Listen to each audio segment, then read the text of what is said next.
Bhaktivedanta Swami Srila Prabhupada ki. ISKCON DVD founder Acharya Srila Prabhupada ki.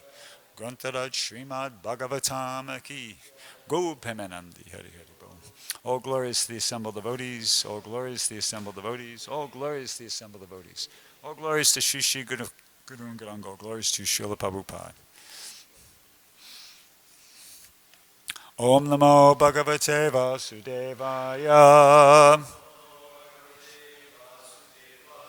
Om Namo Bhagavate Vasudevaya. Om Namo Bhagavate Vasudevaya. Reading from Srimad Bhagavatam, first canto, chapter 19, text number 8.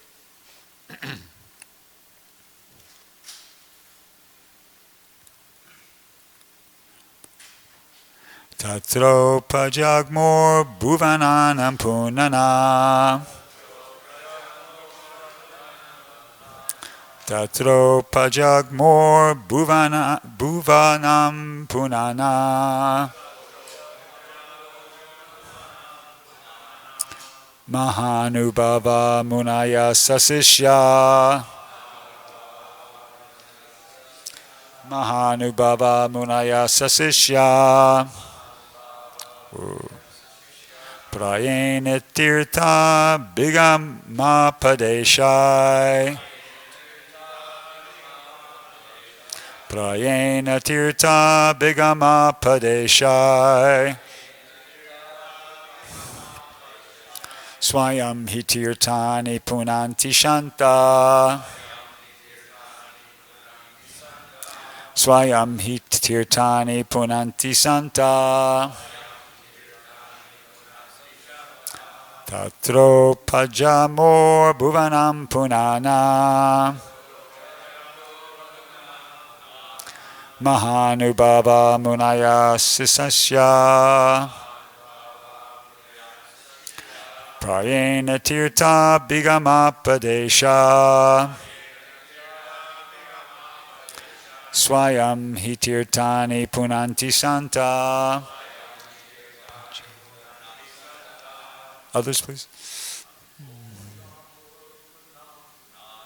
Tatro pajagmor bhuvanam punana.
Vaishnavis.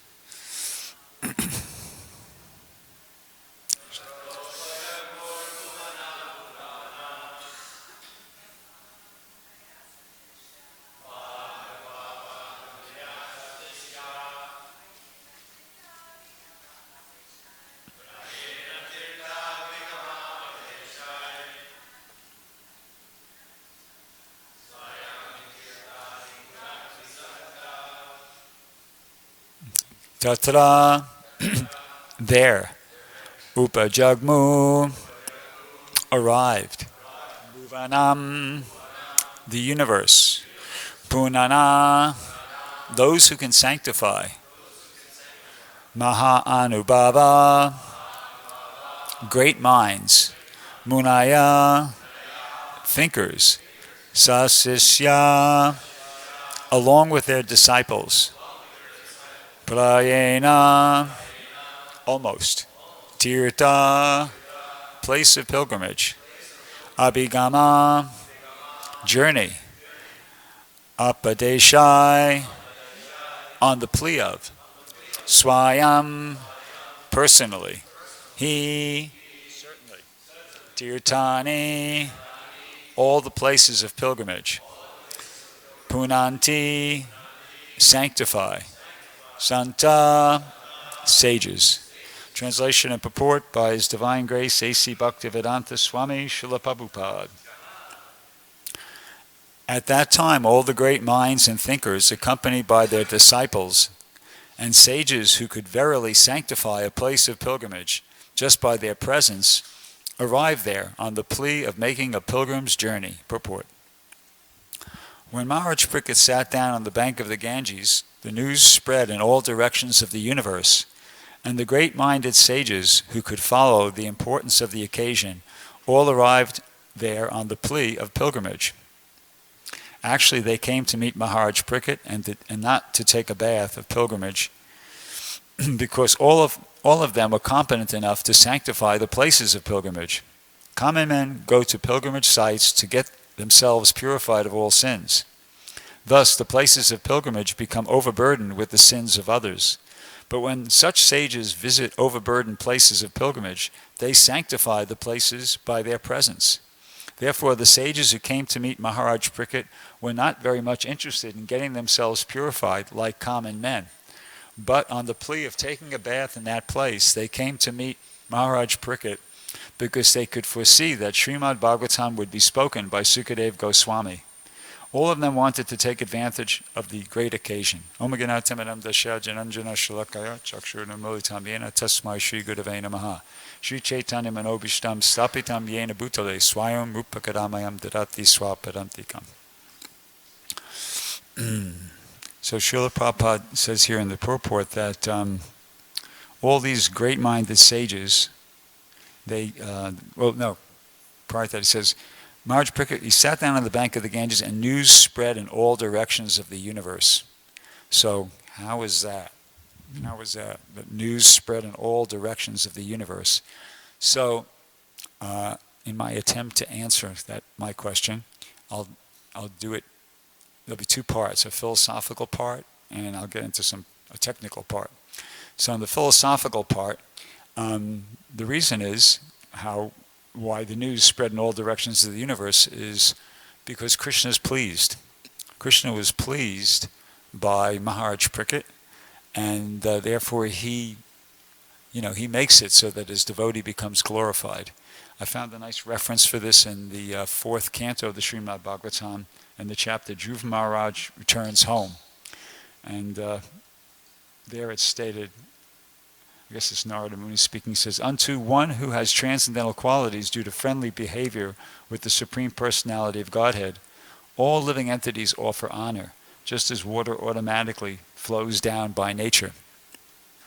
See, so, Krishna makes it his business. If somebody's his pure devotee and they're glorifying him, and that's Krishna's reciprocation, he makes them famous without any endeavor on their part. An example that Prabhupada gives in the purport to that verse I just cited there, quoted, is in Srinivasacharya's prayers in glorification of the six Goswamis. The second prayer is, Nana Shastra Vachadanaikanipanno Sadharma Samstapako Lokanam Hitakarino Tribhuvane Manyo Saranyakara. The six Goswamis, they were scrutinizingly studying all the revealed scriptures with the aim of establishing eternal religious principles for the benefit of all mankind. And here it comes. Thus, they are honored all over the three worlds. They're honored all over the three worlds. They didn't do anything to try to be honored all over the three worlds, but automatically they're honored all over the three worlds because they're great devotees of Krishna.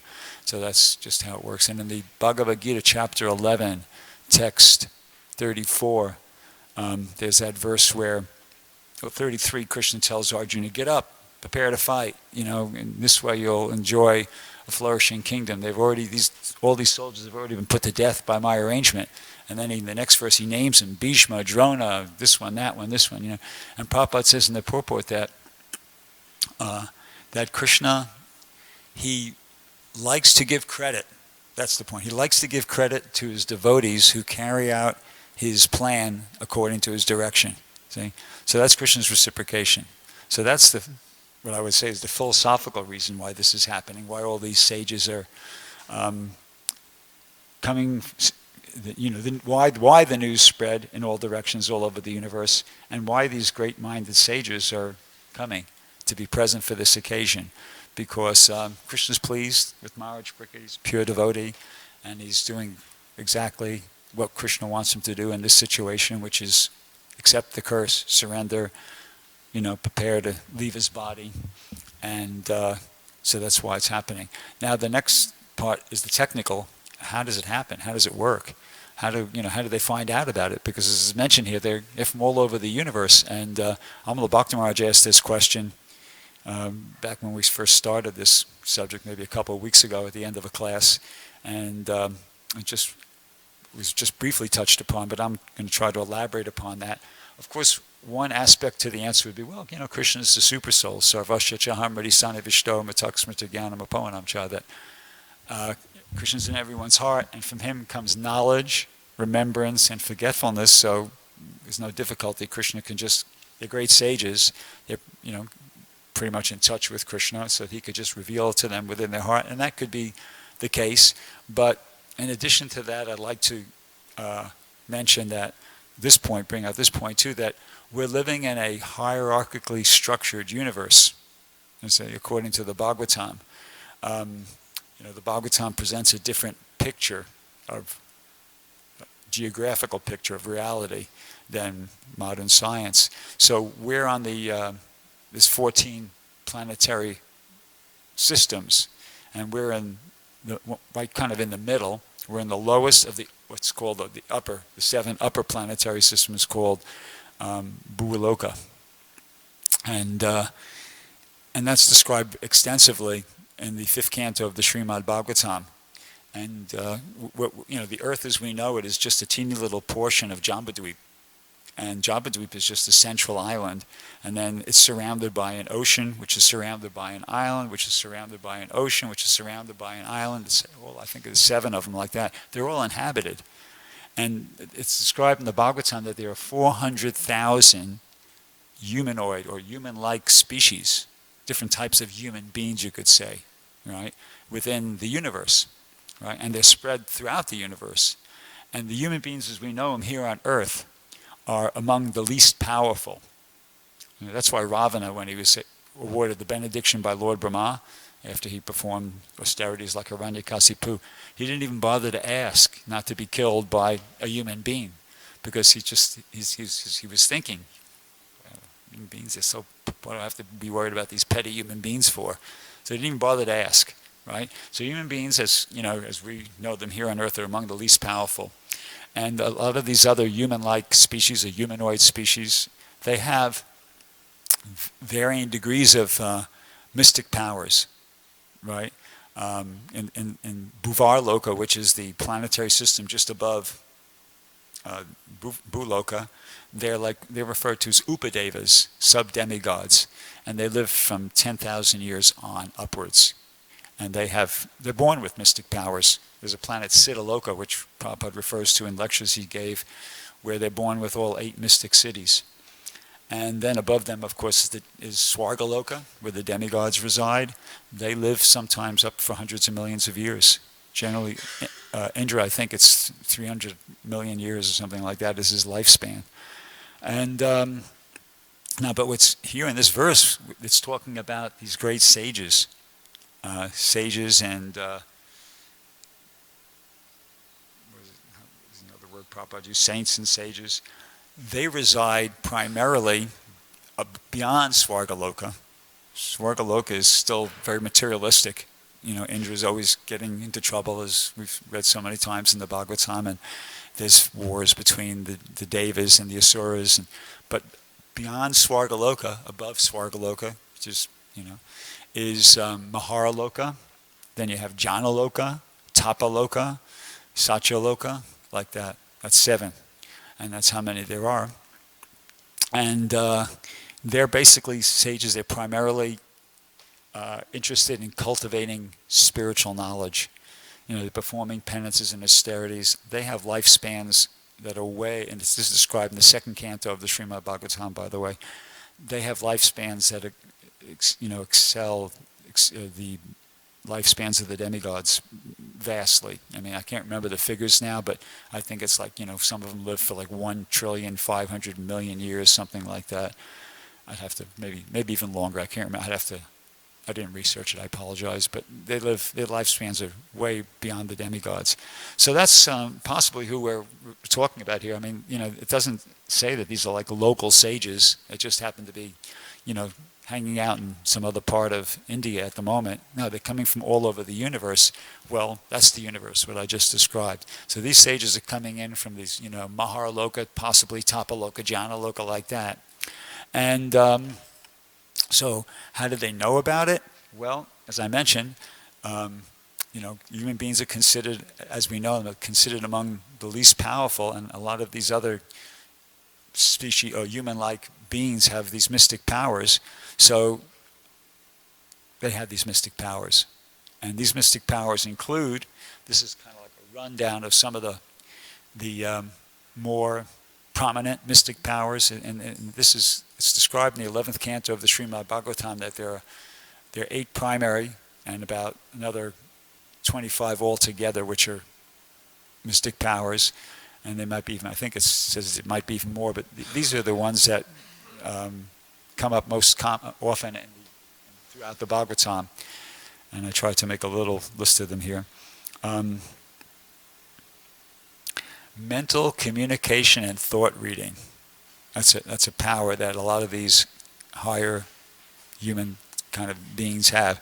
So that would enable them to possibly be aware, unless they, once again, I'm not ruling out the possibility that they were directly tipped off by Krishna himself within their heart, but they, in addition to that, or aside from that, a lot of these beings have this power, mental communication and thought reading. One example of that would be Vyasadeva. Would be classic example was when he went, and before he left, he told his mother that if you ever need me, just fix your mind upon me, and then I'll come right away. So how does that work? Well, it worked because when she required him to help in producing some offspring to be the heir of the throne, she did exactly that. So, in other words, that means Vyasadeva had thought reading. He could understand that his mother was thinking about him, and he didn't have to mental communicate in return, but he just was able to be there, as he said he would, upon understanding that his mother was fixing her mind upon him. So another power that they have is they're able to see and hear at a great distance. I don't know the name, the Sanskrit name for the first 2. But then another power that's quite prevalent among these more powerful human-like species is the ability to defy gravity, which is the Sanskrit word for that is lagima. And they can become lighter than the lightest. And also they can become heavier than the heaviest. And I don't know the Sanskrit word for that one. They can change size without disrupting the structure. You see, there's like, say, they could shrink their body down to the size of, incredibly small. and that's called anima. And they have the opposite power as well, mahima, which they can expand their body. And this is demonstrated throughout the Krishna book. A lot of these demons that Krishna encountered, they had this power, and then also they had another power which will be coming up, which is that they could assume different forms. So they could assume different forms. They could assume that they could change the size of those forms as they liked. But if we're going back in order here, and here's another. This is an interesting one, that they can move objects without crossing intervening space. It's called Prapti Siddhi. And they can move objects without being impeded by gross physical objects. So this particular power is called Vihayasa, and it was demonstrated by Chitralekha, who was a friend of Usha. And everybody knows that pastime appears in the Krishna book.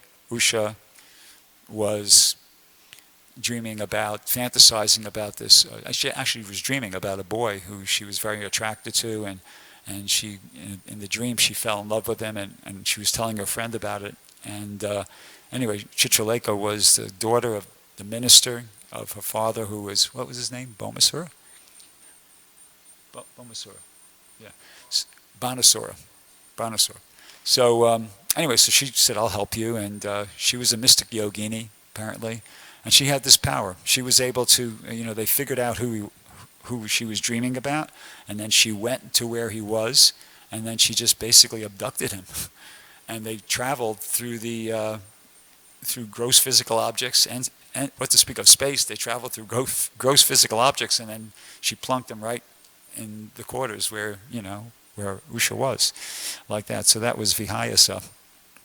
And then there's one called Manojava, which is pretty much what Vyasadeva, I think, demonstrated. It means that the body can follow the mind.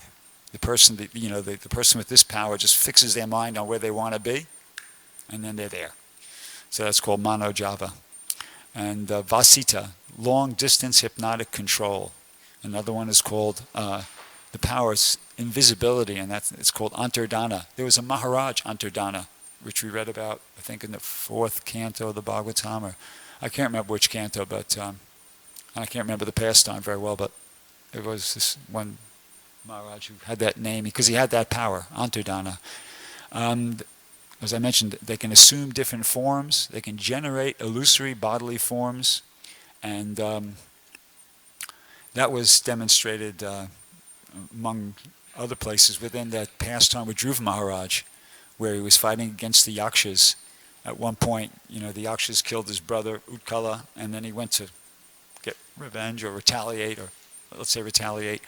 and then the Yakshas tried to kind of deter him or scare him by generating illusory bodily forms and all sorts of, and they were able to do that. Which brings out an interesting point, that these powers are possessed not by more pious human-like beings. That's not a necessary qualification. You can have these mystic powers even and be very impious. The Asuras have all sorts of mystic powers, as do a lot of the more powerful humanoid races predominantly influenced by the mode of ignorance. They have mystic powers as well. So it's not just that as you become more purified and pious, you can have these powers. There's ways to get them even without that. That's just figures in there. And finally, there's a mystic power by which these you can enter into somebody's body and control it. So in other words, the reason I got into this was that just to make the point that these sages, they weren't necessarily dependent upon Krishna just within their heart, just kind of enlightening them, although that was a definite possibility. They had mystic powers. They could, understand what was going on and get there at will. So one point that came to my mind upon when I was, kind of reflecting upon this overall situation was, because I try to, when I prepare the class and when I think about these types of things, what's a lesson for us? What's something that we can, benefit by understanding as a result of, this information, was that, these great elevated devotees, sages, you can't pull the wool over their eyes. And there was immediately the thought that came to my mind when I was reading this is, well, just like, they were able to know so much without being directly informed. And for some reason, my mind went to the analogy of our situation in relation to our spiritual master and the predecessor acharyas and Krishna. And that, just like these sages, they knew. Nobody sent them a telegram or, use their cell phone to contact them, or et cetera, but they knew. So in the same way, Krishna and the spiritual master know. And, they know what we're doing, how we're performing, and what to speak of how we're performing, what we're even thinking. So we have to, it's a good idea to remember that, be aware of that, and, try to make the effort to be sincere about following. This is a quote from a lecture Prabhupada gave in Hawaii in 1974, where he talks about this point. He says, so he's talking about deity worship. He says, so therefore the deity worship is there. Along with the deity worship, we should always pray, Krishna, kindly save me from the pitfalls of Maya. He'll do it. Now here it comes. This is the point. He says, but if we want to cheat Krishna and cheat Guru, then you'll be cheated. That's all. The Guru will not be cheated. Neither Krishna will be cheated. You'll be cheated. That's all. So if you want to be cheated, then do whatever you like and prolong your term of repetition of birth and death. And if you want to stop it, then tapasya, brahmacharya, you have to perform tapasya. So, it's a good point to remember that we might be thinking, well, I could be slack in my sadhana, I can cut corners. Who's going to know? And you might get away with it. On a material level, gross material level, you do get away with it sometimes. You can miss a lot of the program and nobody knows or nobody says anything. But it's kind of like we're cutting our own throat because Krishna knows, Guru knows, and Krishna knows. And whatever, we're doing is being evaluated and responded to at some level. And really, it's only ourselves that we're fooling, cheating, and hurting. So that's a good point to remember. On a more positive note, I was thinking about, I was listening to this lecture that Prabhupada gave about, he was talking about, how are we doing for time there? 10 past? 8:09, okay. Yeah, so on a more positive note, I was listening to this lecture Prabhupada was giving on the Chaitanya Charitamrita back in 1967 in San Francisco. And it was the section about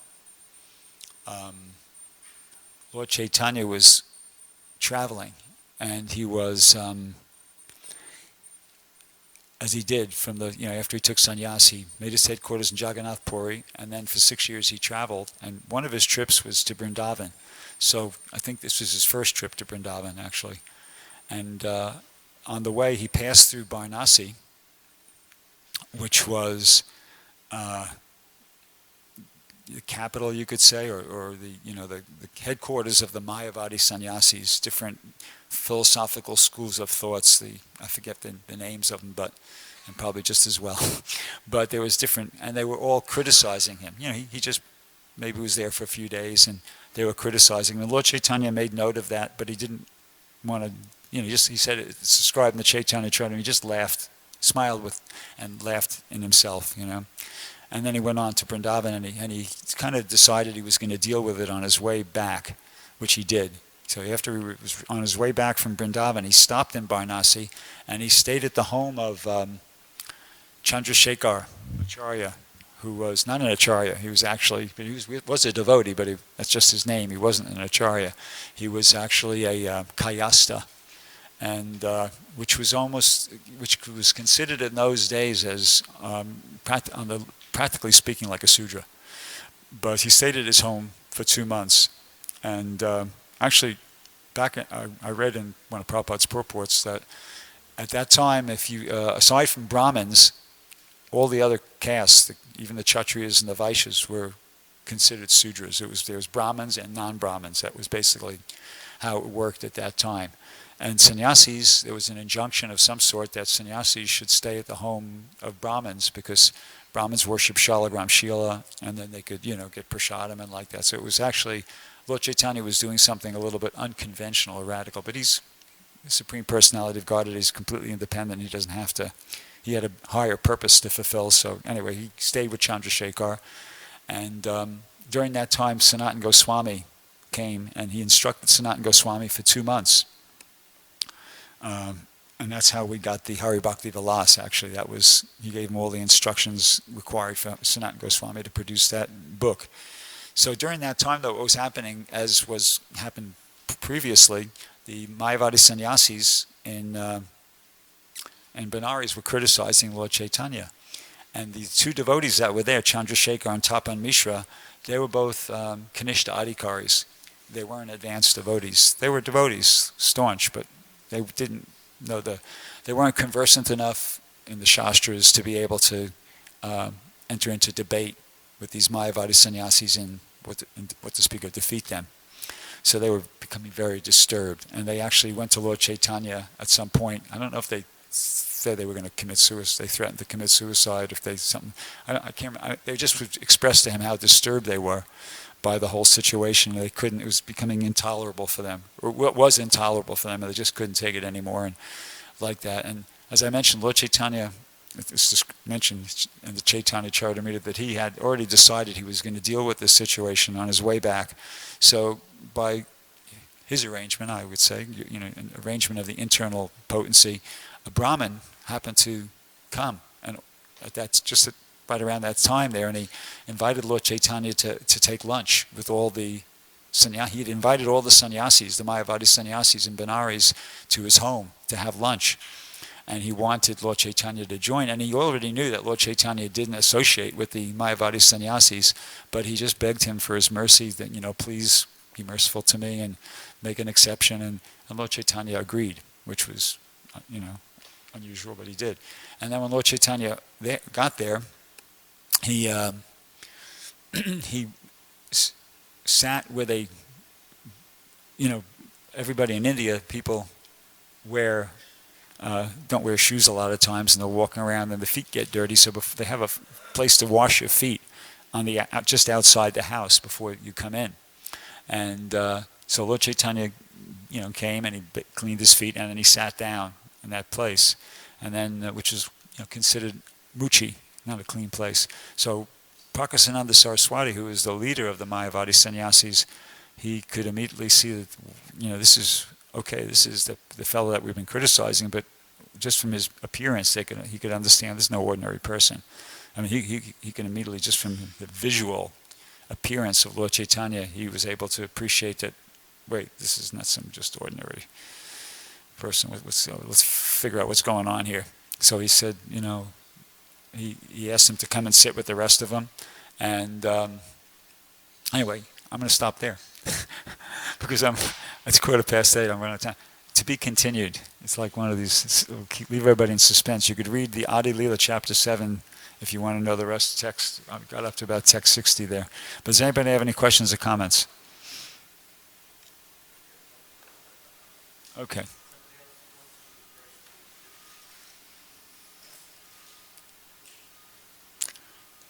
You got a little extra Krishna Katha there at no extra charge.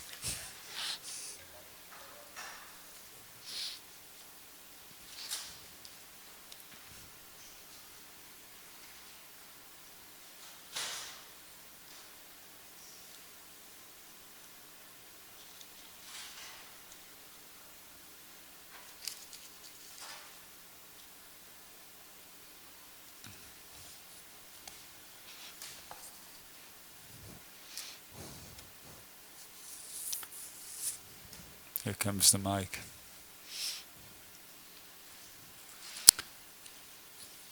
Yeah, I probably should have stopped right at 10 past. I didn't want to stop on such a heavy note, though. First of all, before I even begin my comment, my first comment would be somebody should be assigned to doing this so that devotees having here and also abroad or outside should not be waiting for the speaking to go on. Everybody has to do things with their time, and therefore we have to value everyone else's time. So if somebody wants to volunteer to do that on a regular basis, who's always coming, but Dr. Brad, would you like to? Because you're always in charge of the microphone and the sign. Or is that a bit much more than you? It's okay?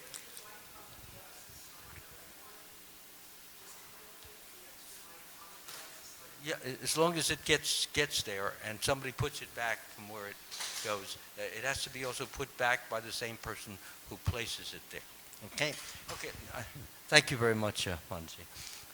Just one point in regarding there was another point in regard to Lord Chaitanya Mahaprabhu when the Mayavad Sajasis saw him sitting in a dirty place and so forth. But there was another factor which wowed them, and that was the radiation of light. He was manifesting. They said, is this Narayan or what? Is this the Supreme Lord? Who's radiating all? And look, he's sitting in the dirty place. So he obviously is unaffected by this dirty place because he's radiating such light. That's all I wanted to say. If anyone wants to take it from there, that's fine. The other thing is one cautionary note. It may sound very, very attractive and fascinating and glorious to be able to acquire many of these mystical powers that you were mentioning. First thing is that it is very dangerous to consciously and determinedly or directly try to acquire them. And that is because there is the chance of not only having them, as many of the demons have them, but they misuse them. And they misuse them in such a way as to harm other human beings who should not be harmed. For example, in the Ramayana, we find that these demons, they were killing Brahmins. That was their sport. That was their fun, and then they would eat the food because they were cannibals as well.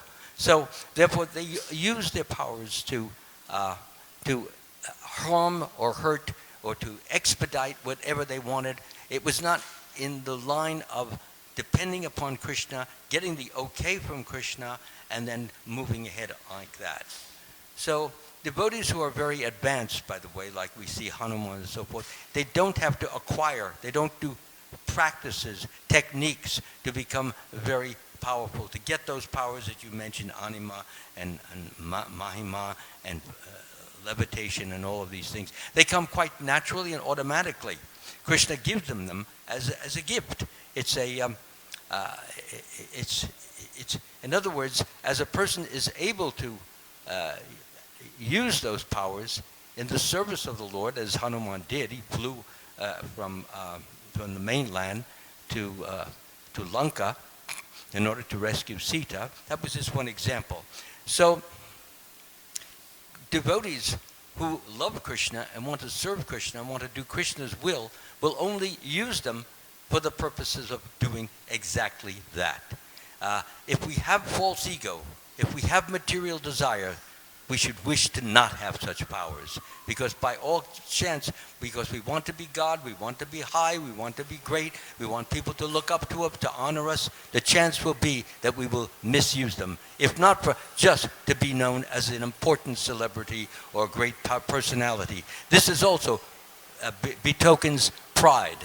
False pride, a kind of pride that actually pushes a devotee down instead of raising him to a higher level. Why does it do that? Because you begin to think you're so superior to so many other beings. I can do this, I can do that, nobody else can do it, I'm above them, and therefore don't. And then what happens is in the course, Krishna can take those powers away. That's the first thing. And second of all, if we misuse them, then we receive a very powerful and terrible karmic reaction, which can actually, because you're using power, you get the power on you, and you have to suffer for that. So that's all I wanted to say. It's not something to be desirable.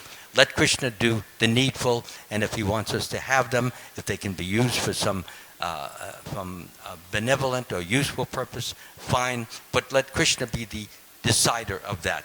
We can't decide, especially if we still have a little false ego there, we may misuse it. But if Krishna says, yes, use that now, then we can do that because it's his desire that we do it. That's safe, and it's secure, and it's laudable, it's praiseworthy. That's all I wanted to say. Thank you. Srimad Bhagavatam ki jai, Srila Prabhupada ki jai.